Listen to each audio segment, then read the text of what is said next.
A very warm welcome to my YouTube channel. I'm Rhee the Explorer and I want to discuss this exciting topic of how contraceptives work. Please subscribe and like my video. This will enable growth of my channel. Now let's dive right in. Ever wondered how tiny little pills, patches, or even injections can prevent pregnancy? Or why some contraceptives make people gain weight while others make periods disappear like a magic trick?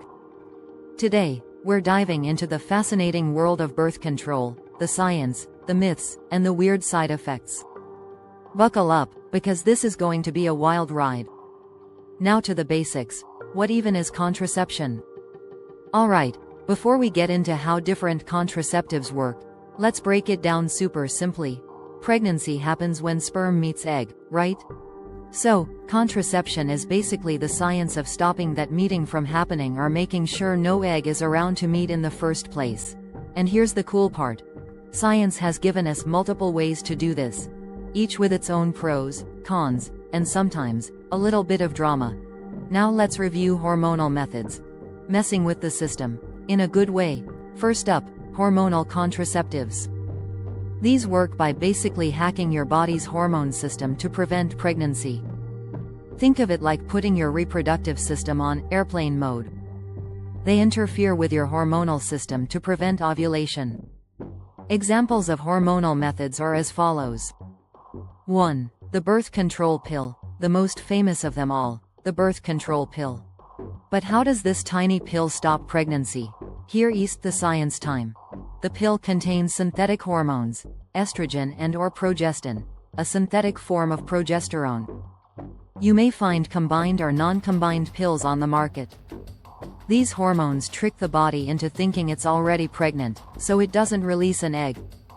Basically, ovulation does not occur. Also, they make cervical mucus thicker than a Wendy's milkshake, and definitely not like the morning latte, making it impossible for sperm to swim through. Believe it or not, the pill was first approved in the 1960s, and at the time, people were shocked that women could control their fertility. Some even thought it would make women too independent, as if that's a bad thing. 2. The patch, ring, and shot.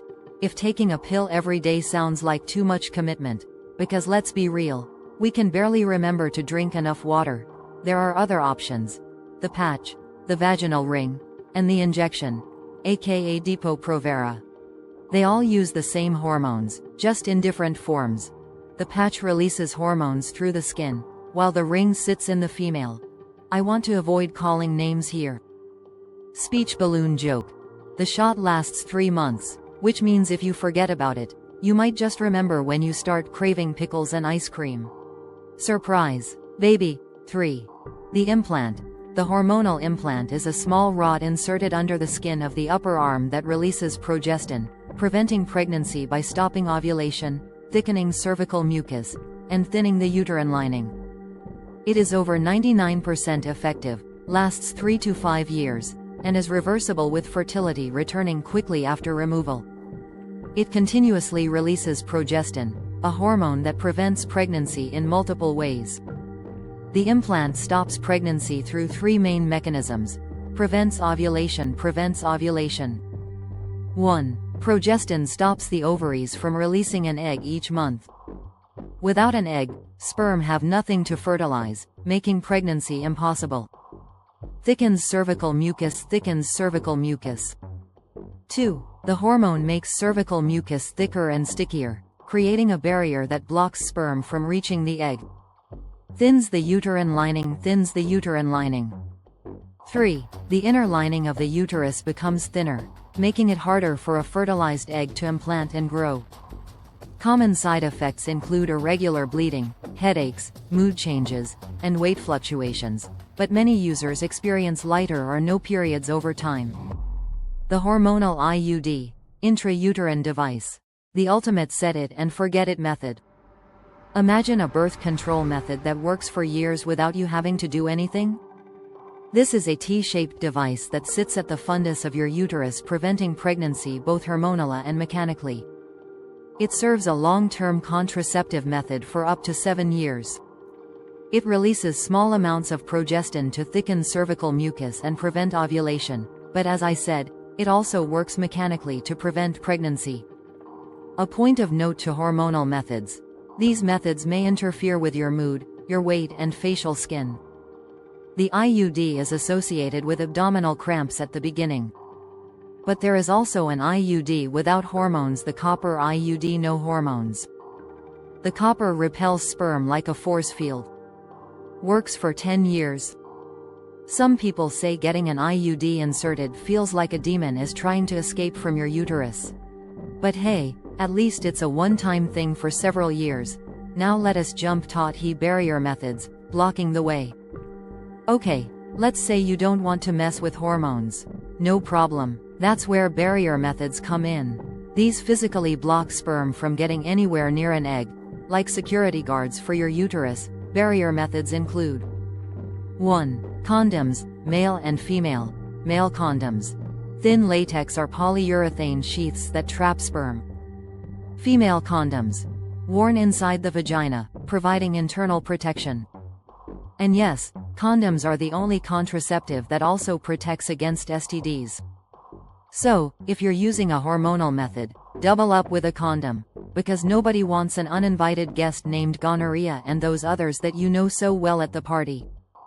2. The diaphragm and cervical cap, throwback time.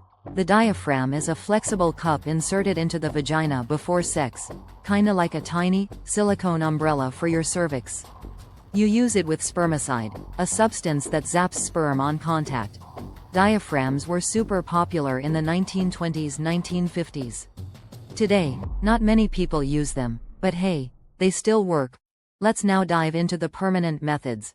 For those 100% sure, if you're done having kids, or never want them, there are permanent options.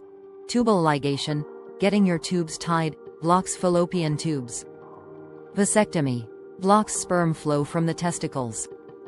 Vasectomy is way easier than tubal ligation, but guess which one is more common? Yep, women still do more of the work. Final thoughts. Which one is right for you? There's no one-size-fits-all method.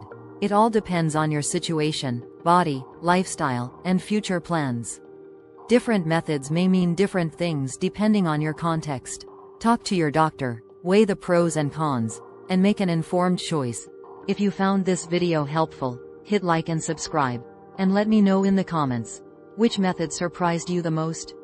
See you in the next video.